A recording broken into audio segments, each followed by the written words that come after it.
The sky above District 9 cracked with violet lightning as the city's defense towers activated for the first time in years. The alarms were not just loud, they felt like they screamed into your chest. Liam Grant was still in his office, thinking. It was just a false drill until the walls trembled and power flickered around him. His hand paused above his desk as his assistant screamed from the next room. Something was coming, and it wasn't human. Liam ran for the stairwell, but the elevator doors opened with a hiss before he could escape. A tall, muscular woman stepped out. Her skin shimmered faintly under the building's emergency lights. She had short red hair, cat-like ears, and wore black leather armor with silver spikes. Her eyes locked onto him like a predator spotting prey. She wasn't human. She looked too perfect, too powerful, and too angry to be anything else. "You're not going anywhere," she said calmly as she raised her hand. With a flick of her fingers, the hallway lights shattered above. Liam froze. He wasn't a soldier. He was a finance manager. This wasn't supposed to be his war. She stepped closer, and with one swift move, she grabbed him by the collar and dragged him back into the office like he weighed nothing. The glass windows behind her reflected the chaos outside. Dropships descended from the clouds and alien troops poured into the streets. But Liam's focus stayed on the strange woman. She didn't look like the soldiers outside. She didn't come to kill him. She came with something more twisted. Her voice was quiet, but dangerous. "You work for Commander Dresk. Good, that's all I need." She threw Liam onto the couch. His back hit the cushions hard, and he gasped. "Please, I don't know anything. I'm not military." He begged, but she wasn't listening. She pulled out a small silver device and slammed it on the table. A holographic screen opened, showing files, communication logs, and an active tracking beacon. She wasn't here by accident. She knew exactly who she wanted. "You're the only human he talks to," she said, while circling him like a predator. "So you'll deliver the message for me." Her tone wasn't desperate, it was cold. Liam realized this wasn't just an attack. It was personal. Whoever this alien woman was, she had a score to settle, and she planned to use him as the tool. Liam glanced at the device. It was broadcasting a signal directly to the Federation base. His boss, Commander Dresk, would see it, hear it, maybe even trace it. That's what she wanted. "You want him to come here," Liam said, realizing too late how dangerous that thought was. She smirked. "Exactly. And while we wait, you sit tight and look scared." That should speed things up. The tension in the room became unbearable. She stood inches away, staring into him like she could pull secrets straight from his mind. Her body was built for war, yet her face held emotions too raw to be trained. Hurt, betrayal, fury. "He left me," she muttered, not even talking to Liam anymore. "He said humans were better. Now I'll show him how they beg for mercy." Liam didn't move. Every muscle in his body screamed to run, but she would break him in half before he made it 2 steps. "Why me?" he whispered. "I'm no one." She tilted her head, those glowing eyes narrowing. "You're the one thing that still connects me to him. If you scream, he'll come. If you bleed, he'll run. And when he sees me again, he'll regret everything." Suddenly the windows exploded. A drone crashed through, alarms screamed again, and wind roared into the room. She didn't flinch. She grabbed Liam and pinned him against the wall. "Don't die on me," she whispered. "Not yet." Then she looked toward the sky with a twisted smile. "He's watching. Let's put on a show." The scene outside the tower turned into war. Alien foot soldiers clashed with human troops in the streets. The skyline lit up with fire and plasma. But inside that office, a different war was happening. Between a woman with claws and pain and a man who never signed up for any of this. Asterisk. The alien woman's grip on Liam's shirt loosened as she turned to the broken window. Her eyes scanned the sky with sharp focus. The battle outside had escalated. Federation drones hovered like angry insects, scanning buildings. Her voice dropped low. He sent them. Not himself. Coward. Liam collapsed to the floor, coughing from the dust and shattered glass. His heart pounded like it was trying to escape his chest. He glanced at her again. She wasn't just strong. She was trained. Every move she made had purpose. But there was something unstable in her. Something broken inside. She didn't kill him. She didn't torture him. Instead, she walked over to the office minibar, picked up a bottle of water, and tossed it to him. You'll need that. He might take hours. Depends how much he still cares about you. Or me. Liam caught the bottle with shaking hands. You think this will work? That he'll come here? He's not the type to walk into traps, he said carefully. She smiled, but it didn't reach her eyes. He wasn't the type to abandon. His mate either. Yet here we are. She pulled out a knife from her belt and stabbed it into the conference table. The blade sunk deep, humming faintly. Liam flinched. She ignored him and activated her device again. A projection of Commander. Dresk appeared, mid-speech, arguing in a council room. She froze the image. This is who he chose to become, a leader. A liar. A human sympathizer. Liam didn't understand their past, but he could see it clearly now. She didn't just want revenge. She wanted to hurt him the way she'd been hurt.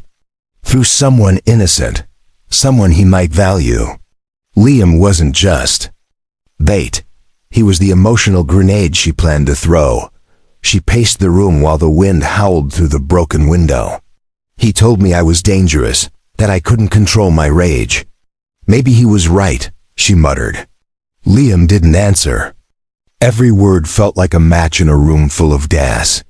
He stayed still, breathing slow, calculating. What do I call you? He asked softly. She glanced at him like she forgot he could speak. Call me whatever helps you survive this. Names don't matter anymore. Only results do. Suddenly, the office door creaked. A drone entered. But it didn't attack. It floated silently, scanning the woman, locking onto her face. She let it. He sent this to confirm. Good. That means he's close, she whispered. The drone transmitted a red pulse and flew back out without a sound. Liam stood up slowly. You're not going to kill me, are you? She stared at him with those glowing eyes. Not unless he gives me a reason to. So sit, stay, be quiet. Just like all his little humans do. He obeyed. He sat back down on the couch. The war outside sounded louder now. Something had landed nearby. She reached into her belt again and pulled out a tiny explosive. If anyone besides him steps into this room, I press this. We both go. That's the deal. Liam nodded. He believed her. Every second with her felt like walking a tightrope over fire. She wasn't bluffing. She had nothing left to lose. Why? Are you still in love with someone who betrayed you? He asked without thinking. She turned slowly. Her face changed. Anger melted into something else. Regret. Pain. Because my kind don't stop feeling. We bond once, it stays. Even when it breaks us. Before he could reply, the building shook again. The floor cracked near the window. She steadied herself like she expected this. Then, footsteps echoed from the hallway. Heavy. Fast. Military. Liam's eyes widened. That's him, she said quietly. I can hear the arrogance in his step. She walked over to Liam and placed one hand on his shoulder. Not gently. Don't move. If you run, he might hesitate. And I don't want him hesitating. I want him to see what he threw away. The door burst open. Smoke rolled in. And through it walked Commander Dresk. Human-shaped, but more than human. Golden armor, deep scars, sharp eyes. His gaze went straight to her. He didn't even look at Liam. You always make a mess before you speak. Still the same. She smiled with fire in her eyes. And you still hide behind others, brought soldiers? Or just a new girlfriend hiding in the ship? Her voice was a blade now. Dresk's expression didn't change. "Let him go," he said. "He's not part of this." She pressed the detonator lightly with her thumb. "He is now, because you made him matter. You made humans matter more than me." Commander Dresk took one step forward and raised his hands slowly. His face was calm, but his eyes were sharp, scanning every movement. He looked at the detonator in her hand, then at Liam, then back at her. "I didn't come here to fight. I came because I knew you'd make this personal." The alien woman stood tall, her grip tight on the small device. Her chest rose and fell with each breath, but she didn't tremble. "You didn't come for me. You came to protect your precious human." That's all I needed to know. Liam sat frozen, his back pressed to the wall. The air in the room felt like fire, even though the wind still rushed through the broken glass. He could barely breathe. Two beings more powerful than anyone he'd ever known were about to explode with emotion. Dresk turned his eyes to Liam. "Are you hurt?" he asked. Liam shook his head, barely able to speak. "She hasn't touched me. But I think she... do it if you don't listen to her." She laughed, bitter and sharp. "Now he gets it. You only listen when there's something on the line. You ignored me when I begged, when I bled. But now your little worker is in danger, and suddenly you're here." Dresk stepped closer. She didn't press the trigger. "Not yet. You left the Empire," he said firmly. "You didn't want peace. You wanted power. You became what we swore to fight against." Her smile faded. "You mean I stopped kneeling? I stopped letting humans rewrite our laws, control our armies, touch our minds. You chose their world over ours. Over me." Liam looked back and forth between them. He finally understood. This wasn't about politics. It wasn't even about war. This was a relationship that had burned too long, and now it threatened to destroy more than just two hearts. "I didn't stop loving you," she whispered. "I only stopped waiting for you to come back." Dresk clenched his fists. "Then why threaten an innocent man? Why drag someone into our mess?" he demanded. She didn't blink. "Because it worked. You're here. You're looking at me. And for once, I'm the one in control." The detonator shook in her hand, just a little. Liam could see it. She was struggling. She wasn't sure how far she would go. He swallowed hard and dared to speak. "If you still care, don't destroy yourself for revenge. There's no winning in this. Only regret." She turned her eyes to Liam. "You think I don't know regret? I live in it. Every day since he left me for your people, for your rules, for your lies." The sound of aircraft circled above the tower. Dresk tilted his head slightly. "They're watching us," he said. "If you do anything, they'll vaporize this floor. You'll die. He'll die. I'll survive and you'll have nothing." She growled under her breath and took a step back. "Then make a choice, Dresk. Stay and face what you left behind. Or walk away again and prove you're still a coward." Liam slowly raised his hands. "Please, I don't want to die. But I also don't want to see either of you destroy each other. Whatever happened between you, it's not worth ending everything over." She didn't look at him this time. Her eyes were locked on Dresk. "Tell me one thing. Just one. Did you ever really love me?" The silence in the room felt like it might tear the walls apart. Dresk's lips parted, but the words took time. "Yes, I did. But I also feared what we became together. We were powerful, but we were dangerous. We hurt people." A tear welled in her eye but didn't fall. "Then, I'll stop. If you walk toward me, not as a commander, not as a leader, but as the man I once knew." Liam watched, holding his breath. Dresk lowered his arms and took slow steps toward her. She didn't move. The detonator remained in her hand, trembling slightly. When he stood right in front of her, he gently placed his hand over hers. "Then prove to me," she whispered, "that I'm not just another scar you left behind." Her hand trembled under his touch, but she didn't let go of the Detonator. Dresk didn't force her. He just stood there with calm eyes and steady breath. The air between them was tight like a thread stretched too far. Liam remained quiet, feeling every second pass like a blade sliding across skin. "You think this changes anything?" she said without raising her voice. "You think a few soft words will erase what you did? What you left behind? You ran from me like I was a threat to everything you built." Dresk didn't flinch. "I didn't run. I was ordered to leave. I obeyed command because war was coming. If I'd stayed, you would have been hunted down. Or worse, I left to protect you." She laughed coldly. "You expect me to believe that? You became one of them. You let them rewrite you, strip your heart bare. And now you're here playing hero while your world burns." He looked down at her fingers. "Then press it. If you think I deserve to die for it, do it. But know this, if you destroy yourself now, you give them what they want. You prove every lie they told about us was true." She didn't move. The wind from the broken window whipped through her short, red hair. Her eyes flickered between fire and fear. The detonator stayed pressed against her thumb, but it no longer looked like a weapon. It looked like a question. Liam spoke again from the side. "You're not here to kill him. You're here to be seen.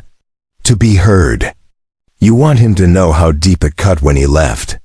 But he hears you now. You don't need that device anymore." Her jaw clenched. She turned to Liam slowly. "You don't understand anything about me. You don't know what it means to be bonded to someone who forgets you while you still carry their scent on your skin." Dresk's expression shifted. He looked hurt, but not surprised.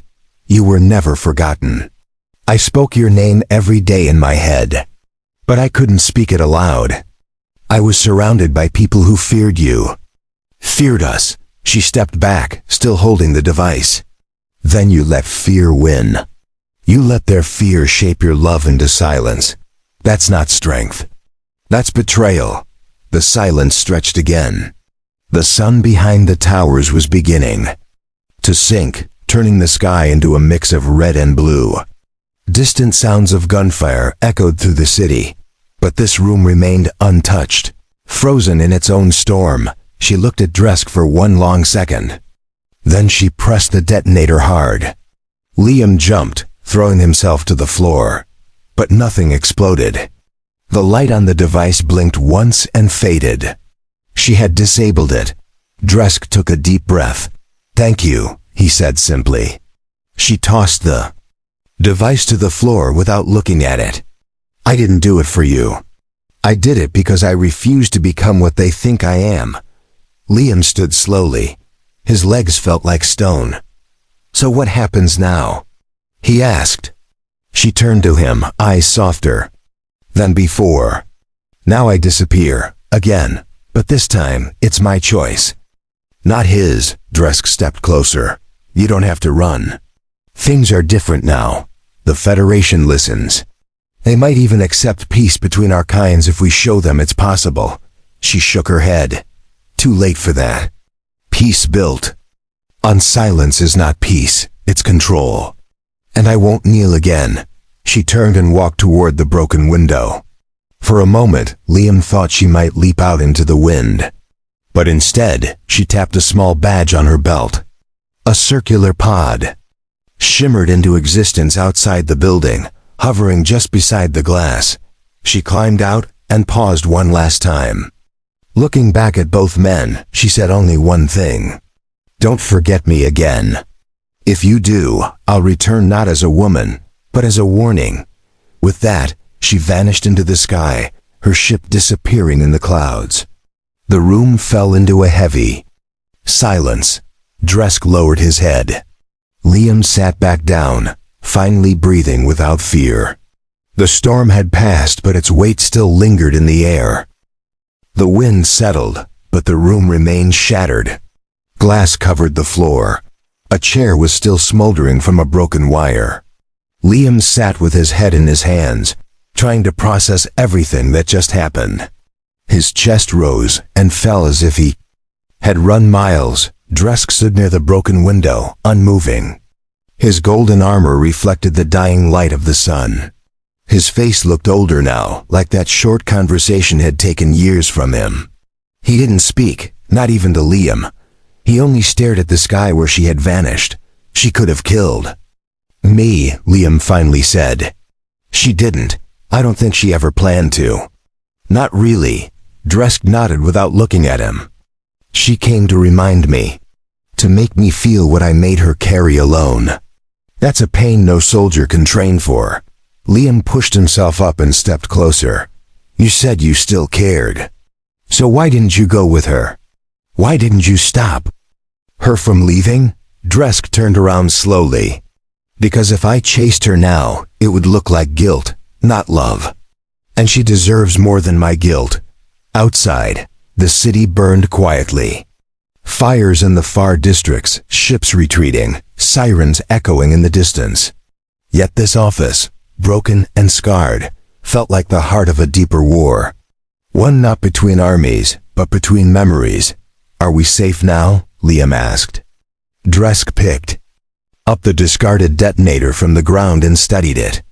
"No, that was just one person. There are others like her, hurt, angry, waiting to be heard the way she never was." He walked over to the center table and placed the device down gently. She wasn't just making noise. She was sending a message to both sides. Humans and her own kind. She wanted them to see that even love can bleed if silence stays too long. Liam sat on the edge of the couch. His hands trembled slightly. "I thought I was just a hostage. Just a tool to provoke you." But I saw something else in her eyes. Pain, regret, and maybe even hope. Dresk nodded. "You weren't a hostage. You were a mirror. She used you to show me what I'd become.